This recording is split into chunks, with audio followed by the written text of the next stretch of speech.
His lawyer leaned in and whispered 5 words. Just 5, and Vincent's face, that smug, self-satisfied face I'd stared at across the breakfast table for 15 years, went completely white. His hands started trembling. The papers he'd been so eager to sign were shaking like leaves in a storm. And me, for the first time in 3 years, I smiled, but I'm getting ahead of myself. Let me start from the beginning because you need to understand how we got here. How a woman everyone thought had lost her mind actually played the longest, most patient game of her life. My name is Alexis Dunst. I'm 34 years old, and until 3 months ago, I was married to Vincent Mercer. 15 years of marriage. That's longer than most Hollywood relationships. Longer than some small countries have existed, and definitely longer than my patience should have lasted. But I'm a stubborn woman. I get it from my grandmother. I met Vincent when I was 17. I'd graduated high school early, not because I was some genius, but because I was practical and motivated and really wanted to get out of my parents' house. I got a job at Henderson and Price law firm as a file clerk. Minimum wage, maximum paper cuts, but it was mine. B18. I'd worked my way up to legal assistant. I was good with details, good with numbers, good with keeping my mouth shut and my eyes open. Vincent was 24 when we met at a client event.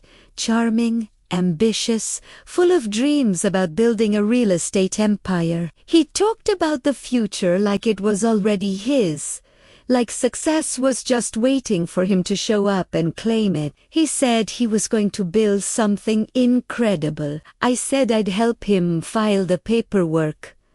Romance. Right. We got married when I was 19. Tyler came along when I was 20. He kept working at the law firm part-time while raising our son, building up my 401k, saving every spare dollar. My grandmother always said a woman should have her own money, not secret money. She'd clarify, just her own. Something nobody could take. At 23, Vince's business finally took off. He asked me to quit the law firm and help him full-time. He needed someone to manage the books, handle clients, coordinate with contractors, someone he could trust completely.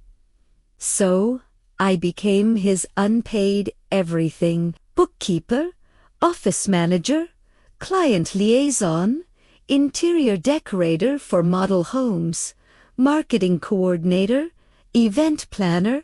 I did it all while raising Tyler, managing our household, and somehow keeping everyone fed and reasonably happy. My official title was wife.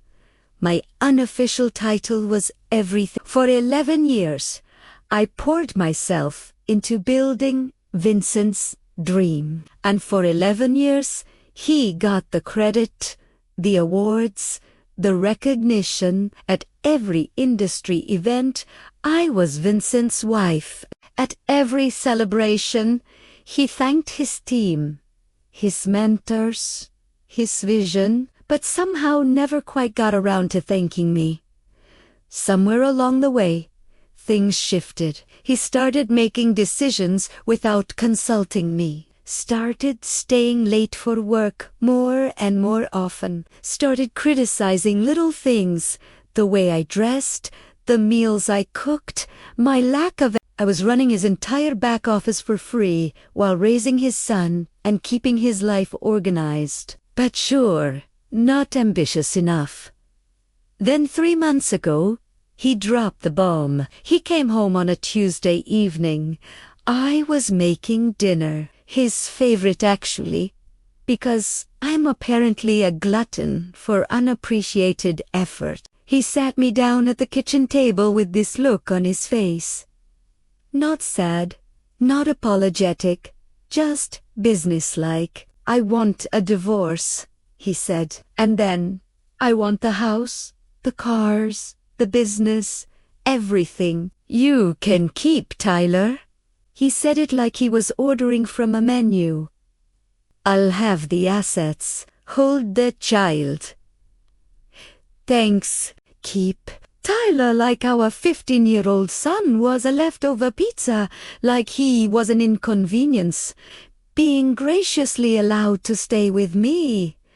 I just stared at him. 15 years of marriage, and this was how it ended at our kitchen table between the salt shaker and the butter dish. Like I was just another item he was discarding. What I didn't know in that moment, what I wouldn't find out until later, was that Vincent had been planning this for months. He already had a lawyer, Harold Whitfield. Expensive and experienced, he'd been building his exit strategy. While I was meal prepping and scheduling his dentist appointments, I'd been blindsided by a man I'd trusted with everything. The next day, his mother showed up. Lorraine Mercer, a woman who had treated me like the help for 15 years, arrived with her perfectly styled hair and her perfectly practiced sympathy face. She patted my hand and told me I should have tried harder to keep him happy. Men have needs, dear, she said, like she was explaining something complicated to a slow child. Lorraine's advice on marriage was always fascinating. Considering her husband spent 7 days a week on the golf course, specifically to avoid being in the same room as her. But sure, I was the problem. That first week was a blur. Vincent moved me to the guest room. He had documents drawn up, settlements proposed, timelines established. Everything was moving so fast and I felt like I was drowning. Everyone saw a woman whose world had just collapsed, a wife being thrown away after 15 years of service, a victim who didn't see it coming. But here's the thing, what Vincent didn't know, what nobody knew, was that I'd found something 3 years ago. Something buried in his own financial records. Something he thought was hidden forever. And I'd been quietly, patiently preparing ever since. Before we continue, if you're enjoying this story, please hit that subscribe button and tell me in the comments where you're re-watching from and what time it is there. I read every single comment. Thank you. Back to the disaster. Within a week of the announcement, Vincent had completely taken control. The guest room became my permanent residence in what used to be our home. My closet shrank from a walk-in to 2 small sections. He graciously allowed me to keep. The message was clear. This isn't your house anymore. Within 2 weeks, he started bringing her around. Brittany Sawyer, 27 years old, worked at his company. Of course, she did. She had that Instagram perfect look. Blonde highlights, perfect nails, yoga pants that cost more than my weekly groceries. She walked into my kitchen like she owned it, wore my apron, my grandmother's apron, while making smoothies in my blender. She was younger than my marriage, younger than my favorite handbag, but she made amazing smoothies, so I guess that's something. Vincent paraded her around like a trophy. They'd sit on my couch, watch my television, eat off my plates. He'd put his arm around her right in front of me like I was furniture, like I'd already disappeared.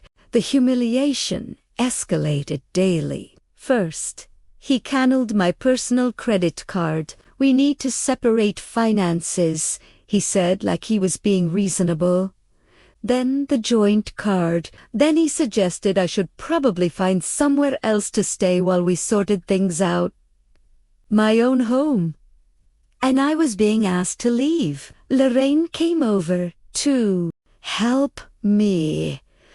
And by help, I mean, she went through my belongings and decided what I deserved to keep. Old clothes, fine family photos, some of them, my grandmother's recipe box. She hesitated on that one, like she was considering claiming it for herself. What I was not allowed to take, any jewelry Vincent had bought me over 15 years. Any furniture I'd picked out, anything of value. Those were marital assets, Lorraine explained, and Vincent was entitled to them.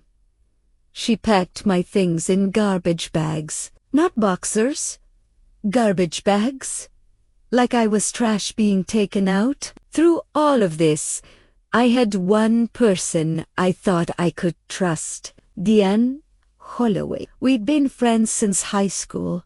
20 years of friendship through boyfriends and breakups and babies and everything in between. She was the first person I called after Vincent's announcement. She was so supportive, always checking in, always asking how I was holding up, always ready to listen. She'd come over with wine and let me cry on her shoulder. She told me I deserved better. She told me Vincent was making a huge mistake, but something felt off, little things. At first, Vincent seemed to know my plans before I made them. When I mentioned to Diane that I was thinking about fighting for the house, Tyler came home the next day saying Dad told him it wouldn't work. When I told Diane I was looking at apartments in a specific neighborhood, Vincent made a comment about that exact area being too expensive for me. Then it clicked. Looking back, I should have seen it. Years ago, the way Diane always lit up when Vincent walked into the room, the way she'd compliment him just a little too much, laugh at his jokes just a little too hard. She always asked about him first whenever we talked. How's Vincent? How's the business? Is Vincent happy? She'd been carrying a torch for my husband for 15 years. And Vincent, because he collected admirers, like some people collect stamps, knew exactly how to use it. He made her feel special, important, not like other women. He probably implied they'd get together after the divorce, gave her just enough hope to keep her loyal. My best friend was his spy. 20 years of friendship sold out for some flirting and empty promises. At least charge more, Diane. But the worst part wasn't Vincent, wasn't Lorraine, wasn't even Diane. The worst part was Tyler. My son saw everything. The girlfriend, the grandmother packing my bags, the way his father looked at me like I was nothing, and Vincent was working on him, dripping poison in his ear day after day. Your mom is making this difficult. I just want everyone to be happy. She's the one dragging this out. I'm trying to be fair, but she won't cooperate. Tyler started pulling away from me. Not angry exactly, just distant, confused. He didn't know who to believe. And his father was very convincing. I could lose the house. I could lose the money.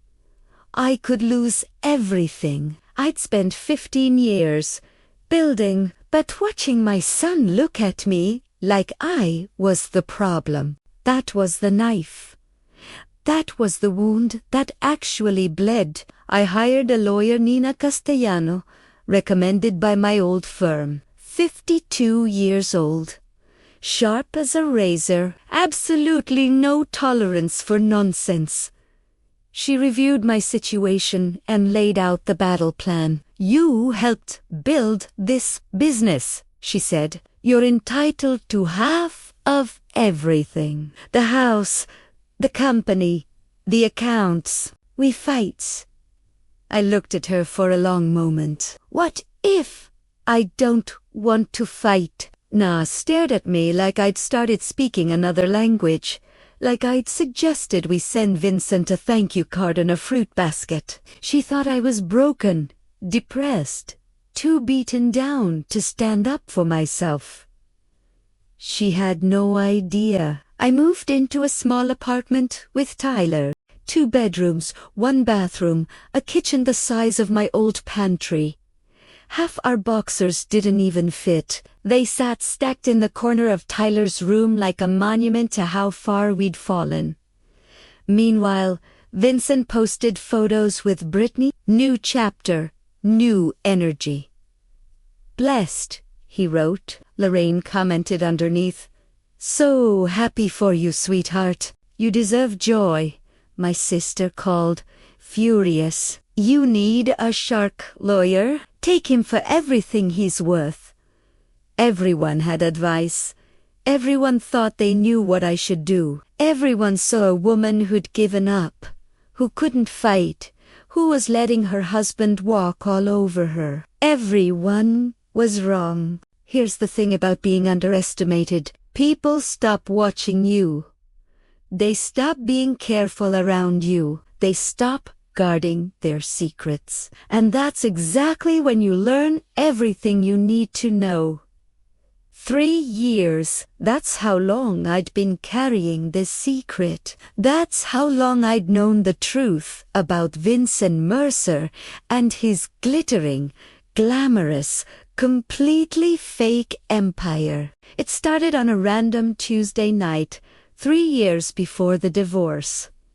Vincent was working late again. He was always working late by then, though I didn't yet know what that really meant. I was going through the company books, reconciling accounts, doing the unglamorous work that kept his business running, and I found something strange. A transfer to an account I didn't recognize, then another, then a pattern. Money flowing out of our accounts into places I'd never seen before.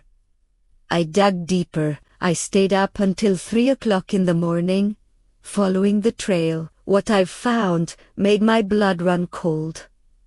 Vincent had been taking loans against everything we owned. The house, our beautiful house that everyone admired, had 3 mortgages on it. The original loan of 400,000, a second mortgage of 350,000 taken out 4 years ago, a third mortgage of another 350,000 taken out 2 years ago. Total owed $1.1 million. Actual value of the house, $850,000. We were underwater by $250,000 on a home I thought we owned outright. The business was even worse. Lines of credit maxed out at $200,000. Back taxes owed of $85,000. Vendor debts of $120,000. Equipment loans of $75,000. The company Vincent bragged about at every party, the company that was supposedly thriving. It was drowning in nearly $500,000 of debt. Even the cars weren't real. All 3 were leased with balloon payments coming due. We didn't own anything. We just had very expensive monthly obligations. I sat in my kitchen at 3 o'clock in the morning, surrounded by printouts, and did the math. Total debt, approximately $1.9 million. Total actual asset value, maybe $1.6 million. We were $300,000 in the hole. Maybe more. But where had all the money gone? I kept digging.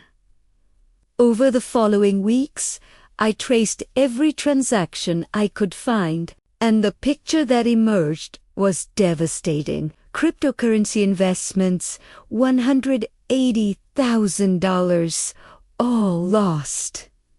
Gambling, $75,000, gone. An apartment I didn't know about, rented for a woman I didn't know about.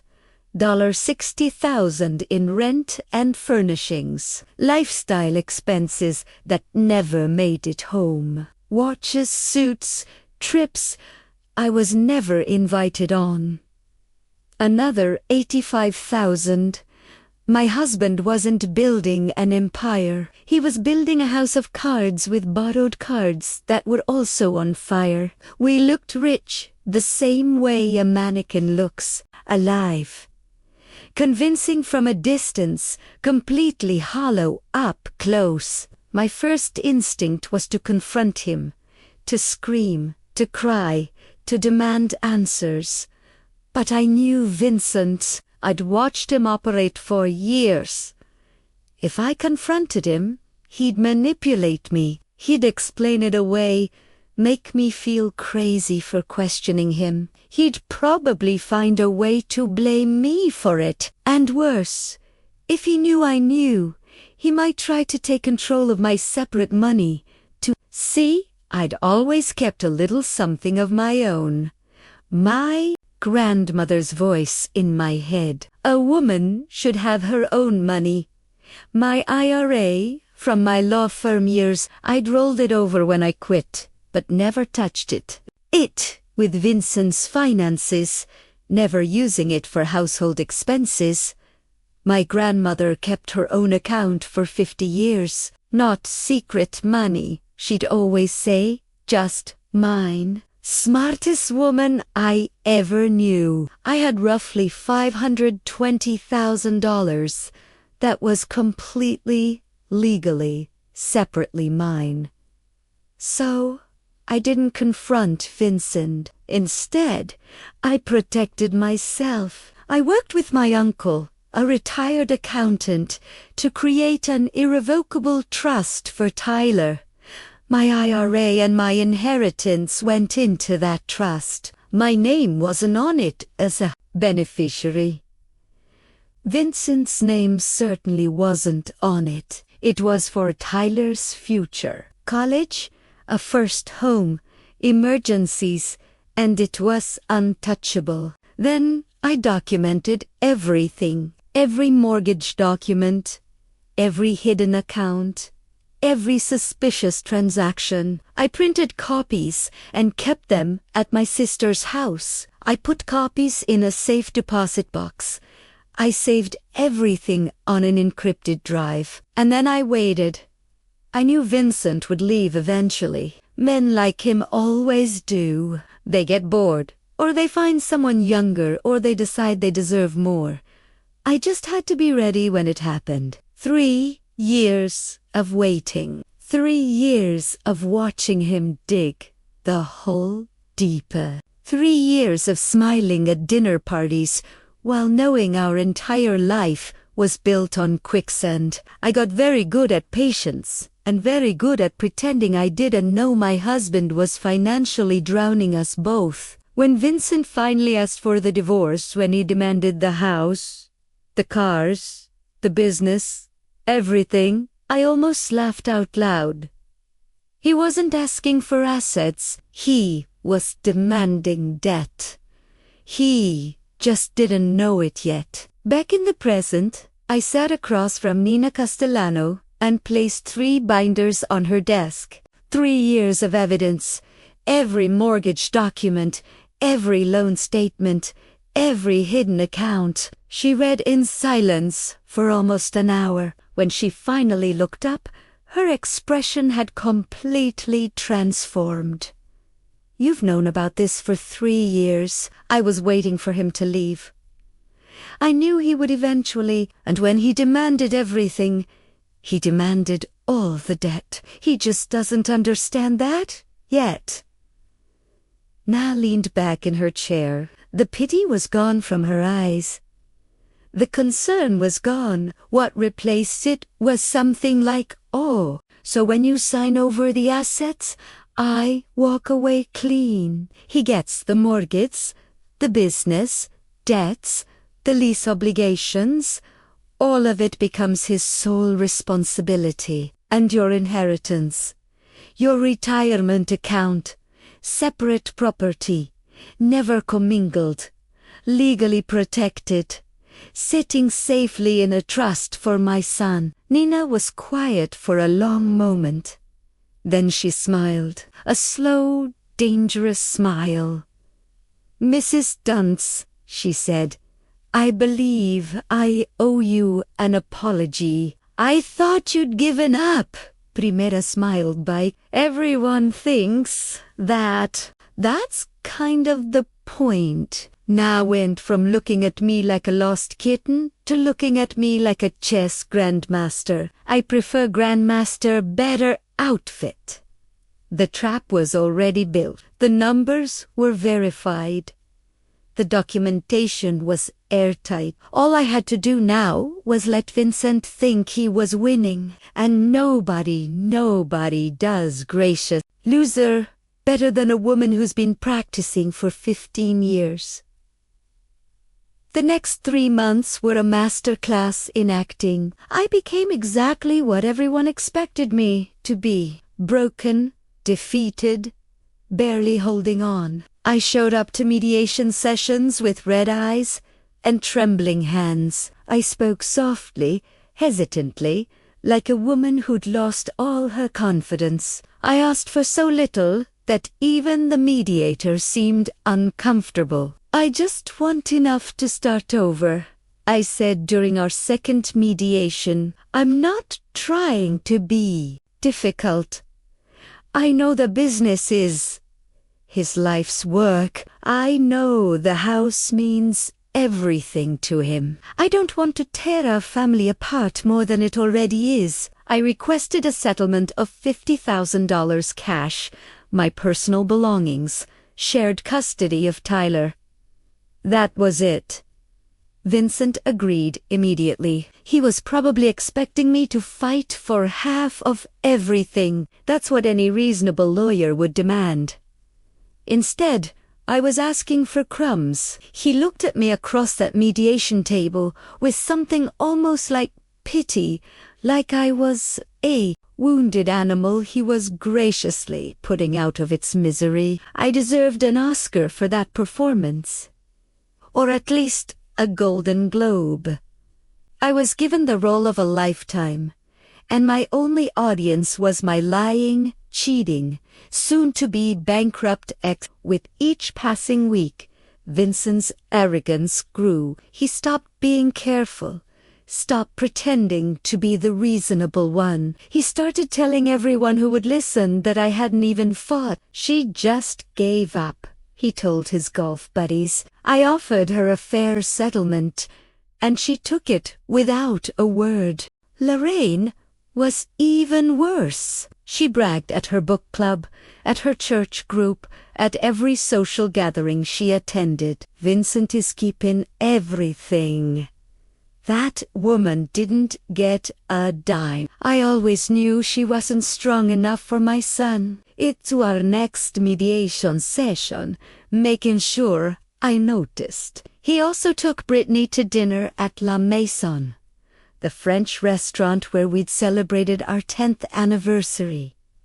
He posted photos on social media. "Life is good when you're with the right person," he wrote. The right person. He meant the person who didn't know about his debt yet. Meanwhile, Brittany had started redecorating my house. New furniture in the living room, new art on the walls. She even painted my kitchen gray. She painted it gray. I spent 3 weeks choosing that sage green. 3 weeks of paint samples and lighting tests and driving myself crazy, trying to get the perfect shade. And she painted over it with builder-grade gray, like it was nothing. Gray like her personality, like her future with Vincent once she found out he was broke. Very fitting. Actually, Diane kept calling, fishing for information under the guise of friendship. I played along perfectly. "How are you holding up?" she'd ask, her voice dripping with fake concern. "I just want it to be over," I'd tell her, making my voice crack slightly. "I can't fight anymore. I don't have the energy." Within hours, Vincent would know. I could practically see him relaxing, letting his guard down even further. Diane thought she was playing me. She was actually just being a messenger service. Not a very expensive one either. But while the adults were playing their games, Tyler was watching, and my son, my smart, observant, wonderful son, was starting to notice things that didn't add up. He noticed his dad's new $15,000 watch, but heard Vincent tell him they couldn't afford the school trip to Washington, D.C. He noticed Brittany's shopping bags piling up in the foyer, but heard Vincent complain about money being tight. He noticed the disconnect between the lifestyle his father was projecting and the excuses he kept making. One evening, Tyler came to my tiny apartment and sat down at my second-hand kitchen table. He looked at me with those serious eyes, so much like his father's, but with something Vincent had lost long ago: honesty. "Mom," he said quietly, "is Dad actually rich?" I looked at my son for a long moment. "What do you think?" He was quiet, processing. "I think something's not right. I think he's pretending." I reached across the table and squeezed his hand. "Trust me.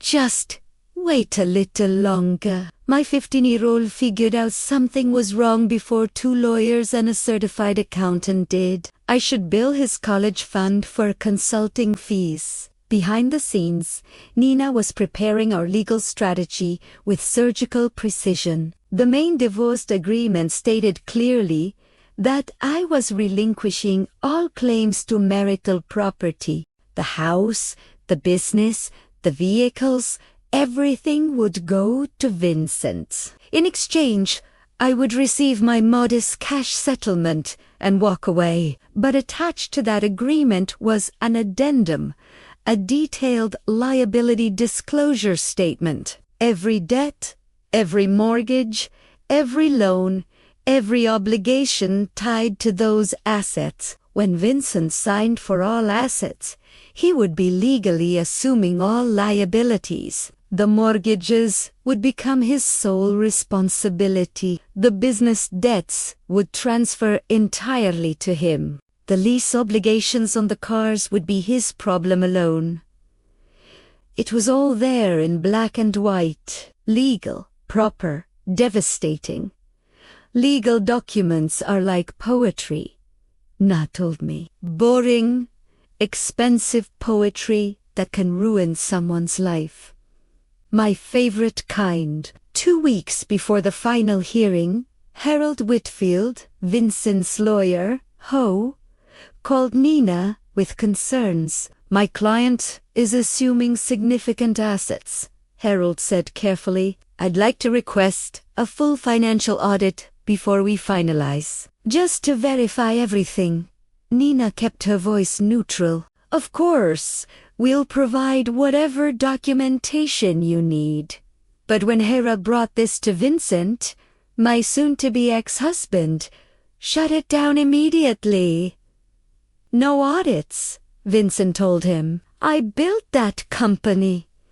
I know exactly what it's worth. I'm not paying for some accountant to tell me what I already know." Harold pushed back. "I strongly recommend we verify the asset values before you sign." "This is a significant no." Vincent cut him off. "Brittany wants this done. I want this done.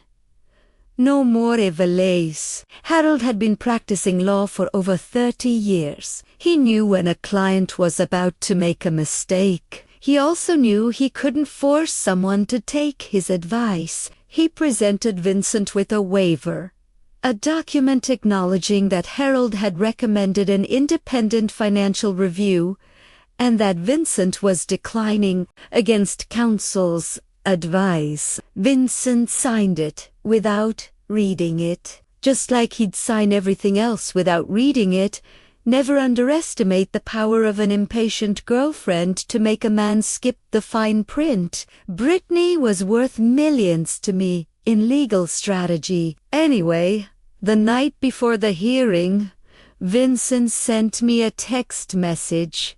"Thank you for not making this ugly." I stared at that message for a long time. 15 years of marriage, 15 years of building his business, raising his son, managing his life, and he was thanking me for not making things difficult for him while he threw me away. I typed back, "I just want what's best for Tyler."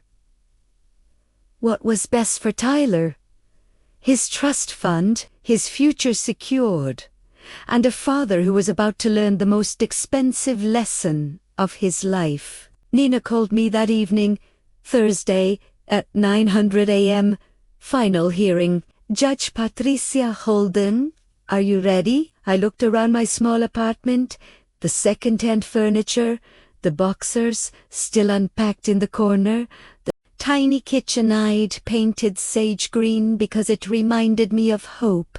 I've been ready for 3 years. 3 years of waiting, and it was finally here. I felt like a kid on Christmas morning if Christmas morning involved divorce court and financial revenge. Thursday morning, 9 a.m., Vincent would walk into that courtroom expecting to collect his prize. He had no idea he was about to inherit a financial avalanche, one he'd signed for himself, and the best part, he'd asked for it, in writing with witnesses. If you've made it this far, you already know something satisfying is coming. Hit that like button if you're ready for Vincent to get what he deserves. And if you haven't subscribed yet, what are you waiting for? I've got more stories where this came from. Trust me. Now, let's finish this. Thursday, April 17th, 9:00 a.m., courtroom 4B. I remember every detail of that morning. The way the sunlight came through the tall windows, the smell of old wood and floor polish, the quiet murmur of lawyers shuffling papers. These was where 15 years of marriage would officially end, and where 3 years of patience would finally pay off. Vincent arrived first. Of course, he was wearing his best suit, the charcoal Armani I'd helped him pick out for a client dinner 3 years ago. His new watch caught the light as he shook hands with Harold. He looked confident, relaxed, like a man about to close a very favorable deal. Brittany was waiting in the hallway. She wasn't allowed in the courtroom, but she wanted to be. Therefore, moral support. I caught a glimpse of her through the door. Perfect makeup, designer bag. Scrolling through her phone like this was just another boring appointment. Lorraine was there, too, sitting in the gallery. She dressed up for the occasion, probably planning to take Vincent to a celebratory lunch afterward. She looked at me when I walked in and gave me this little smile, the kind you give someone you've already beaten. I arrived a few minutes after Vincent. Simple navy dress, no jewelry, hair pulled back in a low bun. I looked tired, defeated, like a woman who had nothing left to fight for. Perfect. I looked like someone who'd given up on life and fashion simultaneously. Very convincing. I should really teach acting classes. Judge Patricia Holden entered, and everyone rose. She was in her early 60s, silver hair, reading glasses perched on her nose, 30 years on the family court bench. She'd seen every trick, every manipulation, every lie that divorcing couples could throw at each other. Nothing surprised her anymore. She reviewed the case file briefly, then looked up Mercer versus Mercer. Final dissolution hearing. I understand the parties have reached an agreement. Harold stood first. Yes, Your Honor, my client, Vincent Mercer, is assuming all marital assets, including the family residence, the real estate development business, and all associated vehicles, relinquish all claims to these assets, and accepts the proposed settlement terms. Judge Holden's eyes moved to me. She studied my face for a moment, looking for signs of coercion. I imagined signs that I was being pressured into a bad deal. "Mrs. Dunst," she said, "I need to confirm that you understand what you're agreeing to today. You're giving up your claim to substantial property, the family home, the business you helped build.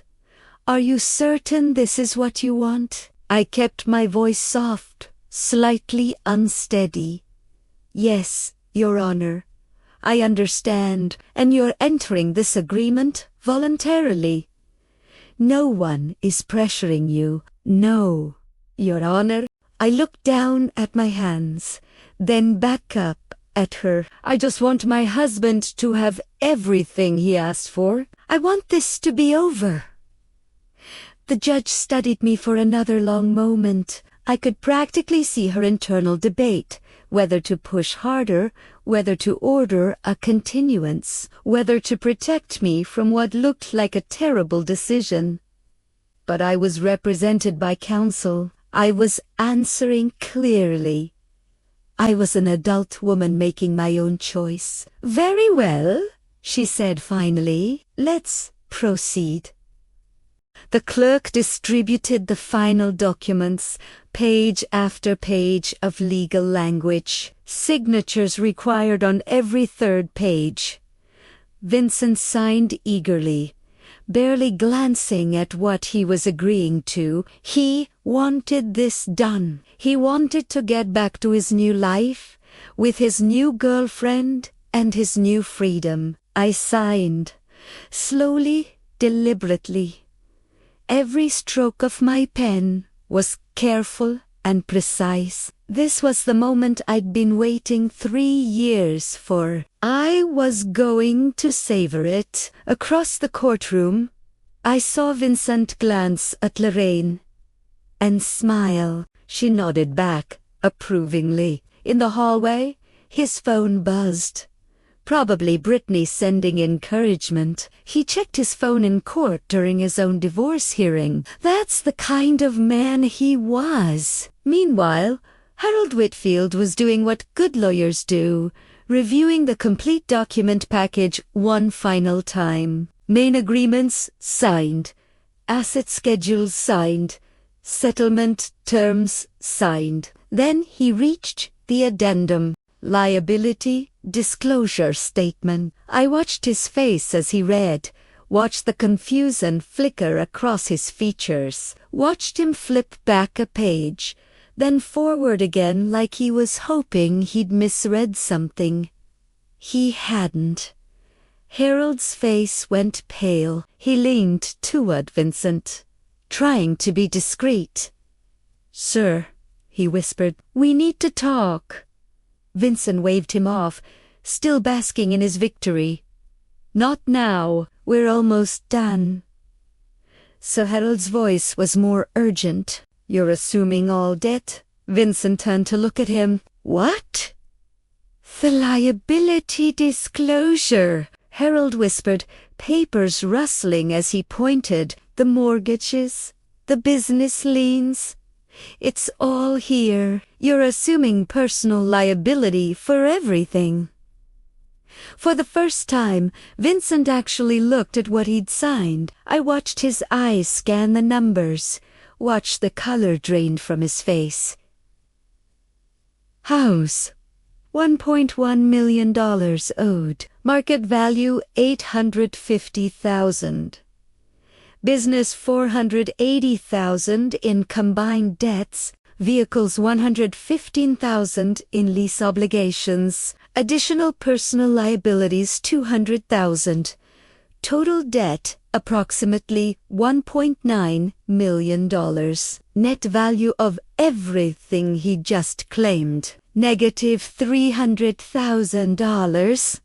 He hadn't won the lottery. He'd won the bill for it. Vincent stood up abruptly, his chair scraping against the floor. "This isn't right." He looked at me, then at the judge, then back at the papers. "She hid this from me." "This is, Frau." Judge Holden's voice was sharp. "Mr. Mercer, sit down. These numbers are fake," Vincent insisted, his voice rising. "She manipulated the documents. This is Mr. Mercer." The judge's tone left no room for argument. "Sit down." He sat, but his hands were shaking. His confident smile was gone, replaced by something that looked a lot like panic. Judge Holden looked at the documents in front of her, then at Vincent. "Mr. Mercer, I'm looking at the liability disclosure statement attached to this agreement. These are debts associated with assets you are claiming. Assets in your name, your business, your property." She fixed him with a hard stare. "Are you telling this court that you don't know your own financial situation?" Silence. Watching Vincent try to explain why he did know about his own debts was like watching a cat explain why there is a broken vase on the floor. Fascinating and completely unconvincing. Harold cleared his throat. "Your Honor, I should note that I advised my client to conduct an independent financial review prior to this hearing. He declined." "I have documentation." He produced the waiver, the one Vincent had signed without reading, the one that said in clear legal language that Harold had recommended a full audit, and Vincent had refused. Judge Holden reviewed it briefly. "So Mr. Mercer was advised to verify these figures. He chose not to. He signed a waiver acknowledging that choice." She looked at Vincent. "Is that correct?" Vincent was staring at the waiver like it was a snake that had just bitten him. "I didn't, I thought. Is that your signature, Mr. Mercer?" A long pause. "Yes."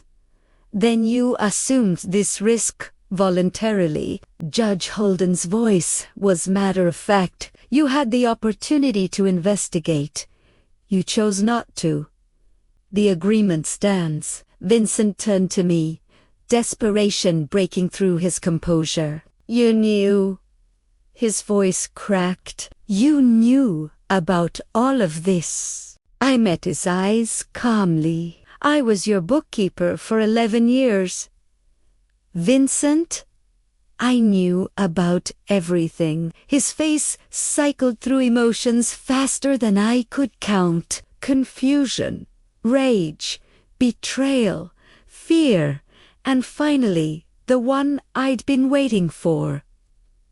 Realization. The understanding that he'd done this to himself. "I want to withdraw the agreement," Vincent said, turning back to the judge. "I didn't understand what I was signing. This isn't fair." Judge Holden shook her head. "Mr. Mercer, you signed documents before this court stating you understood and agreed to all terms. You were represented by competent counsel. You declined additional review. Your wife did not hide anything.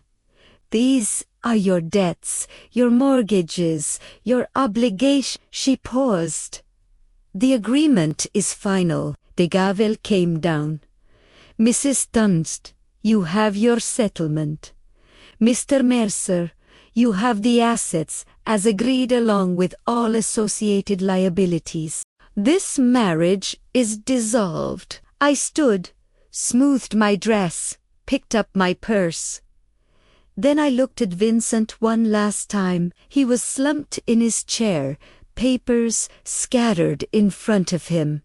His whole world collapsing around him. "You said you wanted everything except Tyler." I said quietly. I gave you exactly what you asked for.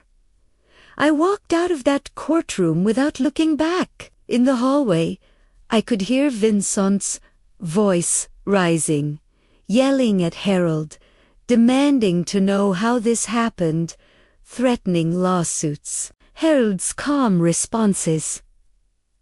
I told you to get an audit. I have it in writing.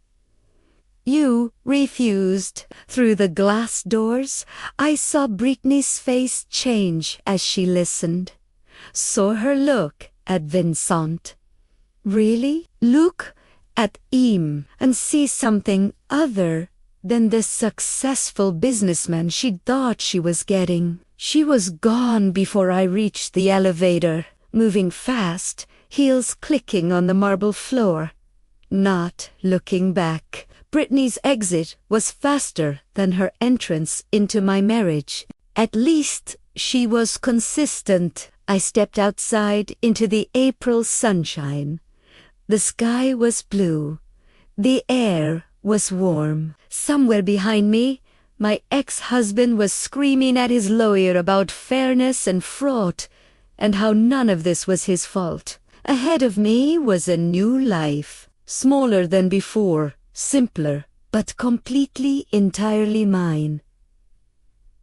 The collapse happened faster than I expected. Within 2 weeks, Brittany had moved out of the house, packed her things in the middle of the night, left a note that said, "This isn't what I signed up for." The grey kitchen sat empty. Within a month, Vincent tried to sell the house. But when you owe more than something is worth, there are no buyers, just banks calling about missed payments and realtors suggesting short sales. Within 2 months, the business started defaulting. Vendors filed lawsuits. The line of credit was frozen. The company that Vincent had spent 15 years building, the company I had spent 11 years supporting, was crumbling into dust. Within 3 months, Vincent was meeting with bankruptcy attorneys. The man who once bragged about his empire was now calculating which assets he could protect from creditors. The answer was almost nothing. Loren's perfect son was calling family members, asking for loans, showing up at relatives' houses with excuses and explanations. Nobody knew about the debt. Alexis must have hidden it somehow. I was tricked, but the documents told a different story. The mortgages were in his name. The loans were in his name. The gambling debts, the crypto losses, the secret apartment, all his choices, all his signatures. I heard that Loren's Christmas newsletter that year was very short.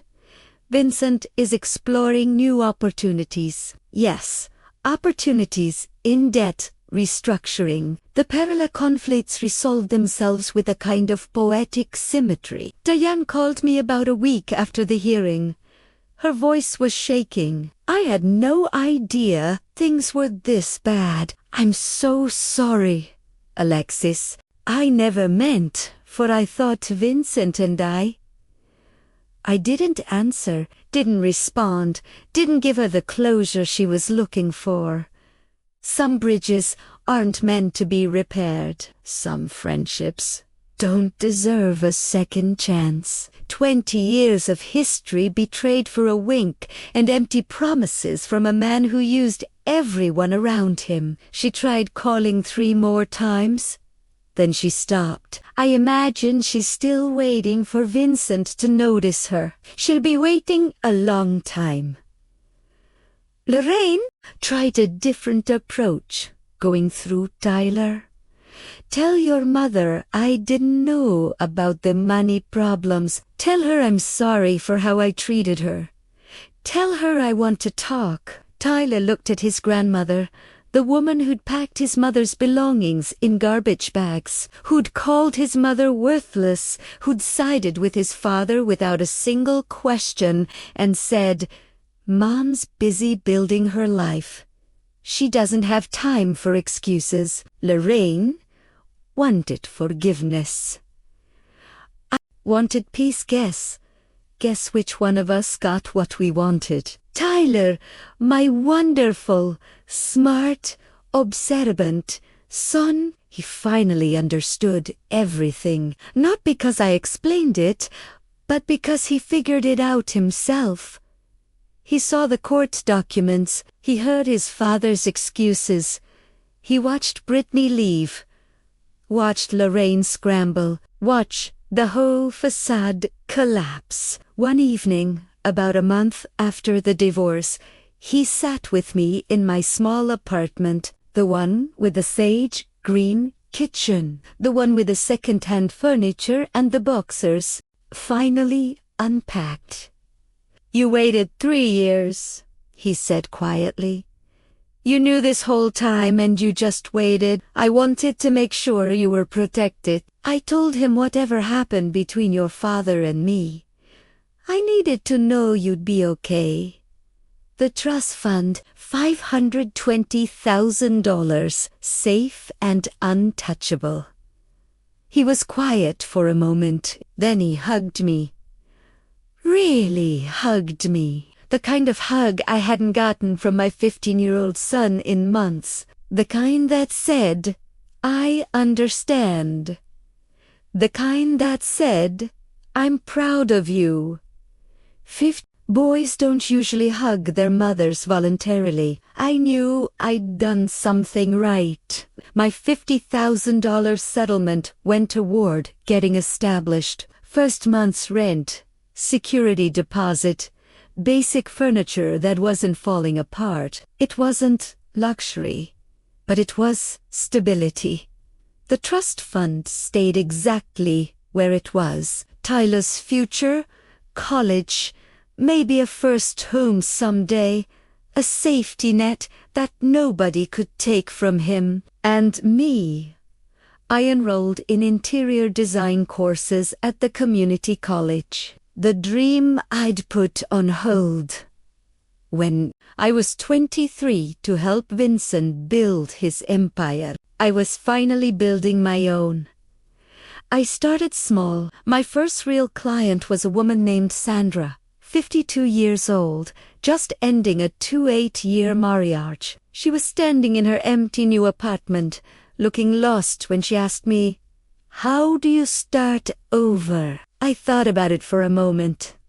One room at a time, one color at a time, one day at a time. We painted her kitchen sage green. She cried when she saw it. "Happy tears," she said, "the color of new beginnings." About 3 months after the divorce was finalized, Vincent showed up at my apartment. I barely recognized him. He'd lost weight, not the healthy kind. Dark circles under his eyes. His suit was wrinkled. His watch was gone. He looked like a man who'd been through a war and lost. He stood in my doorway, and for a moment I almost felt sorry for him. Almost. "I didn't know it was this bad," he said. His voice was, "I made mistakes. I know that now, but I didn't mean for any of this to happen." I leaned against my doorframe and looked at him. Really looked at him. This man I'd loved for almost half my life. This man who'd thrown me away like garbage. This man who was now drowning in the consequences of his own choices. "Can we talk?" he asked. "Maybe we can figure something out." I could. I don't know. Maybe we could. He couldn't even finish the sentence. Couldn't bring himself to ask for what he actually wanted. Help. My help.